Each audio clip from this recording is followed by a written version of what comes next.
አሰላሙ አለይኩም ወራህመቱላሂ ወበረካቱ። ወዴት የዩቲዩብ ተከታታዮች የሀገሬ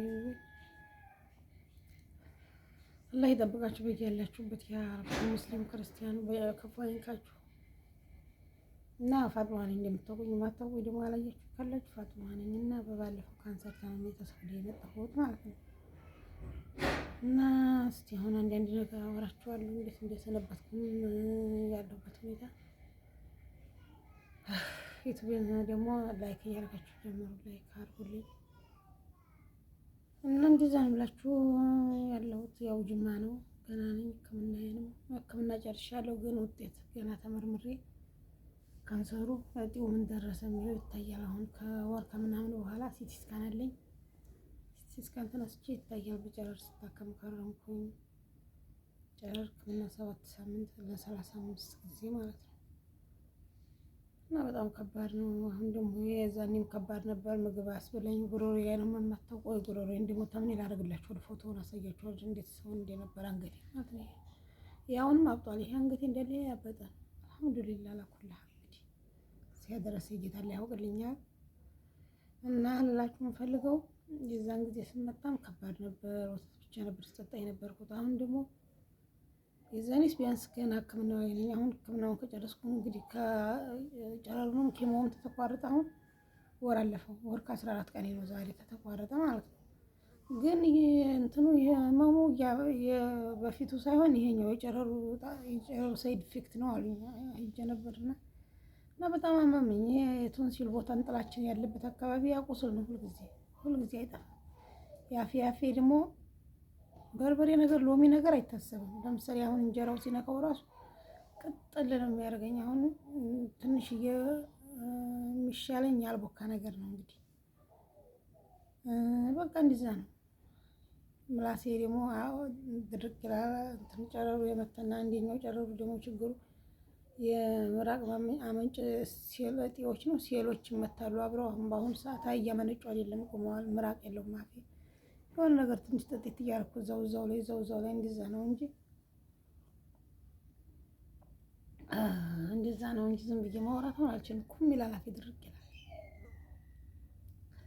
እና ላችሁ የፈለኩት እስቲ እንግዲህ ኢንሻአላህ እንግዲህ ዋ ብሎ ጉርስ አይቀርም አይደል የተባለው ሰው ልጅ እስካለ ድረስ ግዴታ ነውና በዩቲዩብም በቲክቶክም ብቅ እላለሁ። እናንተ ደግሞ ላይክ አድርጉልኝ ስመጣ ኢንሻአላህ። እንግዲህ እንኳን በሽተኛ ደህነኛ ሰውም እያየን አይደለም። አበረታቱኝ እስቲ እና እንደዛ ነው ኢንሻአላህ።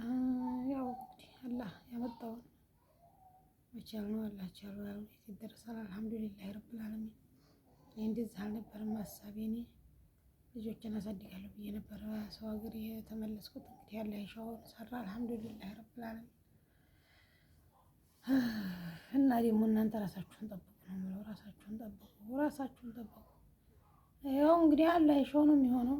ግን ቢሆንም ደግሞ ራሳችሁን ጠብቁ። እኔ ድምፄ ከተዘጋ 10 ዓመት አልፎኛል። ድምፄ ማለት ትንሽ በፊትም ያመኛል። ጉንፋን ሲይዘኝ የሆነ አቧራ ሲሸተኝ ፍን ያደርገኛል። ግን ደግሞ ቀጥታ ህመሙ ከጀመረኝ በተለይ በጣም ካመመኝ የኮሮናው አካባቢ ሕክምና ሚዛኔ በጣም ጀምረውልኝ ነበር። ናሙና ሊወስዱ ሲሉ ኮሮናው ገብቶ በዛው ተቋርጦ ቀረብኝ እንጂ በዛን ሰዓት ታይቶ ቢሆን ቶሎ ይደረስበት ነበር። ካንሰሩን በቀላሉ እንትን ይል ነበር። ያላማ አሁንም አላህ ከሪም አላህ የያዘውን ይዟል። ብዙም አላስብም። ግን ደግሞ አሁን ላይ ያለሁበት ሁኔታ ይደክመኛል። ትከሻዬን ይለበልበኛል። እንዲሰጥቅጥ ይላል። ብዙ ስቀመጥ ይደክመኛል። ትኝት ማለት አለብኝ። አልሐምዱሊላህ ዞሮ ድምፄ ላይ ለውጥ ስላየሁበት አሁን ተስፋ አለኝ ኢንሻአላህ። እና እናንተ ደግሞ አሁን ብዙ ልጆች በዛን ሰሞን ያው ድንጋጤ ላይ ስለሆንኩኝ ሁሉም ለመመለስ አለመችኝ እያለና ያው ሌላ ሀሳብ ውስጥ ሆኜ ነው እንጂ እኔም ጉሮሮዬን ያመኛል። አንቺን በምንድን ነው የጀመረሽ ምናምን የኔ ስበብ አለው። ካለ ስበብ የሚታመሙ አሉ። ደግሞ የኔ በፊት ስኖር ያው የድምጽ መዘጋት ነው። ሌላ ችግር የለውም። የድምጽ መዘጋት ግን አንዳንድ ጊዜ ያዝ ስለሚያደርገኝ ሳወራ ጅማቴ ይሄ አንገቴ ጅማቱ ግትርትር ይላል። ሌላ ህመም የለውም። እበላለሁ፣ የፈለኩትን እጠጣለሁ፣ እሰራለሁ። ጉልበቴም ያው ደህነኛ ሰው ነው። አንድማ የህመም ስሜት በቃ የለውም። ከእንትኔ ውጭ ከዚህ ከድምፄ ውጭ በቃ እና ያዝ ያዝ አድርጎ የሚያመ በሽታ ይሻላል። ለምን ገፋ ገፋ ብሎ ሐኪም ቤት ሄዶ በቶሎ መታየት ይቻል ነበር ማለት ነው። እና ደግሞ በጉሮሮዬ ደም ይወጣኛል ምናምን ትሉ ልጆች ለምን ዝም እንዳላችሁ እንግዲህ ሰው ሀገር ስለፍታችሁ እንዲያውም የአረብ ሀገር ገንዘብ በዛ ላይ አይጠራቀምም። ብትሰሩም ከቤተሰብ የሚያልፍ ነገር የለውም። እዛ ደግሞ ህጋዊ ሆናችሁ የምትኖሩ ብትታከሙ ብትሞክሩ ያኔ የሕክምና ወጪ የለም። እዛ ሀገር ያው ሰዎቹ ገዳም ተሆኑላችሁ ሁልጊዜ ማመላለሱን ታልከበዳቸው ተመርምራችሁ በሽታችሁን አውቃችሁ የስራ ምን ያደርጋል። አሁን ካንሰር ነው እንደዚህ ነው ሲሉ ያው በእግሬ ብድግ ብዬ ማልመጣ ሆኖብኝ ቆየሁኝ አንድ ስራ ምናምን ቀን እንጂ አሁን ከታመማችሁ እንደዚህ ነው ከተባላችሁ ቶሎ መታችሁ ቢያንስ ያለቻችሁን ጊዜም ወይም ሲሆን ኢንሻአላህ ታክሞ ሚዲን በቀላሉ ሊሆን ይችላል። ካልሆነም ደግሞ እስቲፋር እያደረጉ ለምን እንለፋለን?